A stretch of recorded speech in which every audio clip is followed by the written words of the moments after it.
parole aux associations.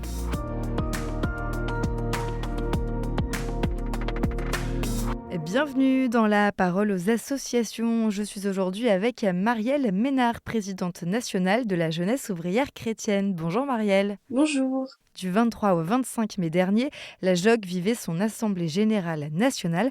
Alors qu'est-ce que vous avez vécu exactement ? Oui, l'Assemblée générale nationale, c'est un temps très important dans la vie du mouvement.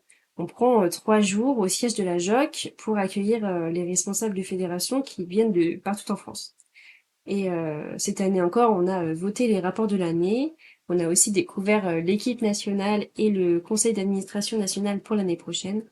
On a vécu des temps de formation, pas mal de débats et une célébration. Et cette année, il y avait évidemment un enjeu particulier, celui de préparer ensemble les 100 ans qu'on fêtera en 2027. C'est vraiment un espace hyper démocratique où les jeunes du milieu ouvrier et des quartiers populaires décident ensemble de l'avenir du mouvement de la JOC. Vous avez présenté le rapport moral du mouvement. Qu'est-ce que vous avez voulu dire à travers ce texte ? Dans ce rapport moral, j'ai posé la question de départ qui était simple mais pour moi très importante. La question était: qui sommes-nous aujourd'hui à la JOC ? Alors, pour vous donner quelques lignes de ce rapport moral, les jeunes aujourd'hui à la JOC, ce sont des jeunes travailleurs, étudiants, apprentis ou privés d'emploi.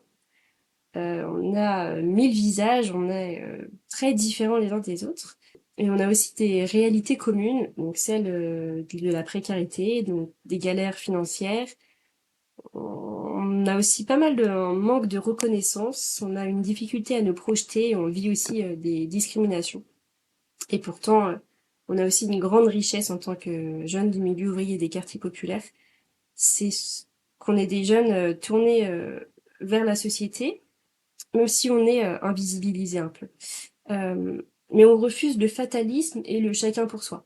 À la JOC, on découvre qu'on n'est pas des cas sociaux ou des ratés, mais on est des jeunes pleins de talents, de capacités. Vous vous êtes arrêté aussi sur la dimension chrétienne du mouvement. Oui, parce que la JOC, c'est un mouvement d'éducation populaire et c'est un mouvement d'église. Et les deux sont profondément liés.